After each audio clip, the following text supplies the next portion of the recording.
And obviously, if you had told me 27 years ago today, I would have been standing in front of a prime minister and a president of the democratically elected independent Republic of Kosovo, I would have told you you were crazy. Ka vende që mbeten përgjithmonë dëshmi. Ka vende që nuk heshtin kurrë. E ku gjurma e dhimbjes është po aq e freskët sa ishte edhe para 27 vitesh. Ka vende që u bën zgjimi i ndërgjegjes së botës demokratike. I tillë është Reçaku. Reçaku nuk është vetëm një emër në historinë e Republikës sonë, por u bë pikë kthese. Kthes që e qartësoi para botës realitetin e hidhur të regjimit gjenocidal serb ndaj civilëve të pafajshëm në Kosovë. Me 15 januar 1999, Reçaku u bë simbol i vuajtjes së një populli që kërkonte liri, por edhe simbol i guximit. I guximit për ta quajtur krimin me emrin e vërtet.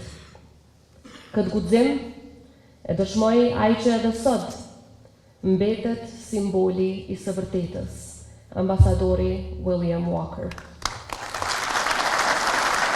Sot, me peshë të madhe në zemër, e përkujtojmë një prej ditëve më të rënda dhe më të dhëmshme në historinë tonë kombëtare, 15 janarin e vitit 1999, kur në fshatin Reçak, forcat serbe morën barbarisht jetën e 45 shqiptarëve tonë të pafajshëm, në mesin e të cilëve gra, burra, pleqë dhe fëmijë, të cilët u masakruan dhe na lanë plagë të pashërueshme në zemrën e secilit prej nesh.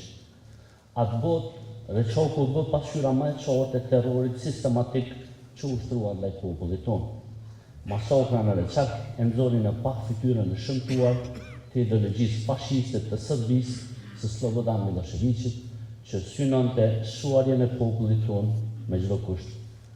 Reçaku ishte tragedi e përsëritur në historinë tonë, por për herë të parë ajo mori vëmendjen e gjithë botës. Reçaku ishte pika e kthesës dhe fillimi i fundit të atij shovenizmi të egër. Ajo tragjedi e tmerrshme bëri që bota të zgjohej nga heshtja e gjatë, krimin e Reçak tronditi në gjegjen ndërkombëtare dhe bëri të pashmangshëm intervenimin për të shpëtuar një popull ndaj të cilit poshtë dëshmohej me vepra tendenca për shparosje. Jemi mbledhur në Reçak për nderimin e kujtimit të 45 të vrarëve me 15 janar 1999. Jemi bashkë në përjetorin e 27 për të përmbushur përgjegjësitë tona njerëzore e shtetërore që te i kalojnë kohën. Obligimin ndaj kujtesës, ndaj të vërtetës dhe ndaj drejtësisë. Të dashur familjarë të vrarëve në masakrën e Reçakut, të nderuar fëmijë dhe pasardhës të martirëve dhe dëshmorëve këtu në Reçak, sot u përkulemi me respekt të thellë. Dhembja juaj është dhembja jonë.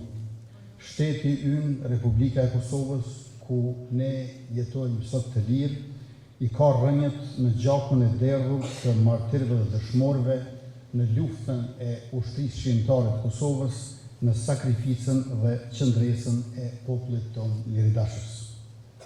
Të dashura motra dhe vëllezër, krimet e kryera në Reçak nuk mund të fshihen nga historia e shtetit gjenocidal të Serbisë që i kreu, e as nga historia e popullit tonë që i përjetoi me aq shumë dhembje dhe i trashëgoi me kaq shumë vuajtje. As I said 27 years ago, and one day, I visited Kosovo, I visited Reçak for the first time. It has often been told what I found and what I said. In the intervening 27 years, I have been interviewed, I have written, I have spoken words describing that day and what this ceremony commemorates. So I'm not going to go back over any of those details, as horrific as they were. I want to say a few words about those who deserve credit for what happened in the aftermath of the Rachak massacre. I've heard words of praise, deserved for sure, for the KLA, for those who flew in bombers from NATO and produced what we see today. And obviously, if you had told me 27 years ago today, I would have been standing in front of a prime minister and a president of the democratically elected, independent Republic of Kosovo, I would have told you you were crazy. Reçaku për çdo vit na mbledh e na emocionon. Na bën me ndjenja respekti, por edhe me dhije, na bën të përulur, por edhe kënaqur për qëndresën e lavdishme. Sot shënojmë 27 vjetorin e masakrës së Reçakut, një nga plagët më të rënda të historisë sonë kombëtare dhe një nga dëshmitë më të forta të së vërtetës sonë se kemi qenë të pafajshëm karshi agresorit genocidal si Serbia fashiste në Mëshëriq. 15 janari vitit 1999 është ditë që e ndau historinë në dysh. Në atë mëngjes të ftohtë dimri, dhuna shtetërore e Serbisë u shfaq në formën e saj më njerëzore. Reçaku, ky fshat i vogël në zemër të Kosovës, u shndrua në skenë krimi dhe në simbol të sakrificës më sublime. Dhe nderuar martirët dhe dëshmorët që me 15 janar 1999 u fliuan për lirinë e këtij vendi. Më lejoni që në emër të banorëve të fshatit Reçak, që falenderoj të gjithëve, sot në 27 vjetorin e kujtimit dhe nderimit të martirëve të masakrës së Reçakut. Na jeni bashkuar për të nderuar gjakun të sakrificën për lirinë e Kosovës. Në mendje dhe në zemër, sot po nderojmë jetën dhe vepren e martirëve të Krumit, familjet e tyre dhe gjakun e ndërjedhur për lirinë nga luftëtarët e Shqipërisë.